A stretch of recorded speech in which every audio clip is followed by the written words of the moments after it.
बिहार की राजनीति में आज का दिन सुपर सोमवार का है। आज सियासत के दो धुरंधरों ने बिहार की राजनीति छोड़ दी है। अब ये दोनों राज्यसभा में बिहार को बढ़ाने की बात करेंगे और बड़ी बात यह है कि ये दोनों दिग्गज बिहार के दोनों सदन में साल 2006 से ही लगातार बने हुए थे।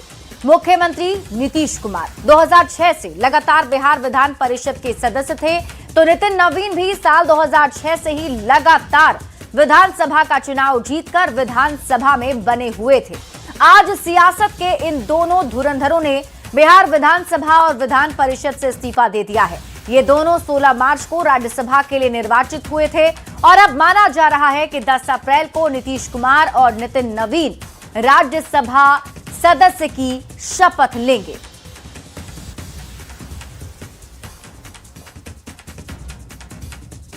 तो 20 साल तक बिहार की जनता की सेवा और राज्य के विकास को रफ्तार देने के बाद मुख्यमंत्री नीतीश कुमार ने एक बार फिर से केंद्रीय राजनीति का रुख किया है।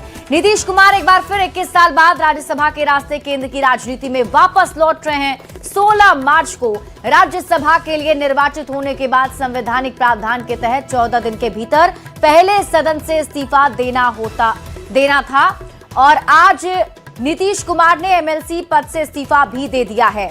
यानी कि केंद्र की राजनीति छोड़कर लोकसभा की सदस्यता से इस्तीफा देकर नीतीश कुमार नवंबर 2005 में मुख्यमंत्री बिहार के बने थे और 2006 में विधान परिषद के सदस्य चुने गए थे और तब से वे लगातार एमएलसी थे और सीएम के रूप में बिहार की सेवा कर रहे थे। लेकिन अब सीएम नीतीश कुमार राज्यसभा जा रहे हैं और अब हम आपको नीतीश कुमार का ये जो इस्तीफा उन्होंने विधान परिषद से दिया है वो दिखा देते हैं, जिसमें तारीख आप देख लीजिए 30 मार्च 2026 और इसमें लिखा है सेवा में सभापति बिहार विधान परिषद पटना महाशय में इसके द्वारा तिथि 30/3/2026 से सदन में अपने स्थान का त्याग पत्र देता हूं, आपका विश्वसनीय नीतीश कुमार। यानी कि सीएम नीतीश कुमार ने ये जो इस्तीफा है विधान परिषद से वो दे दिया है। लगातार 20 साल से मुख्यमंत्री नीतीश कुमार इसी सदन में थे और सीएम नीतीश कुमार बिहार में मुख्यमंत्री के तौर पर काम कर रहे थे। अब नीतीश कुमार के एमएलसी से इस्तीफा देने पर मंत्री रामकृपाल यादव ने कहा है कि प्रक्रिया का हिस्सा है और सबको पता है कि मुख्यमंत्री नीतीश कुमार देश से बिहार आए थे और अब बिहार से देश चले गए हैं। उन्होंने ये भी कहा कि बिहार में नई सरकार उनके मार्गदर्शन में बनेगी। तो देना ही था इस्तीफा ना, जब वो राज्यसभा में निर्वाचित हो गए तो समय अनुसार चूँकि दोनों पद पर नहीं रह सकते हैं तो आज उन्होंने उस प्रक्रिया को अपनाते हुए इस्तीफा किया है। वो राज्यसभा के मेंबर हो गए। बिहार का विकास क्या देश के लिए अनुभव काम आएगा उनका? हैं?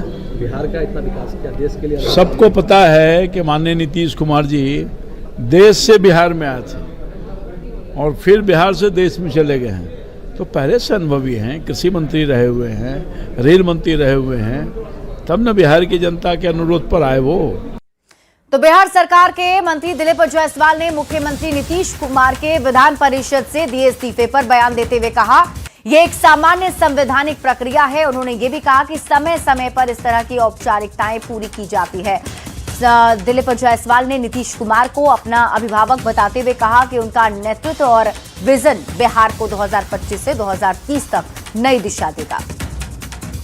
नीतीश कुमार जी हम लोग के अभिभावक हैं और उनका जो विजन है वही विजन बिहार को 2025 से 30 तक ले जाएगा।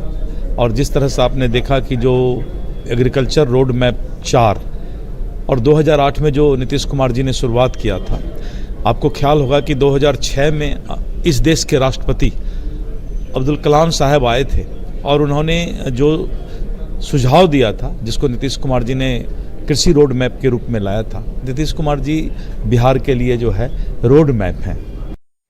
तो मुख्यमंत्री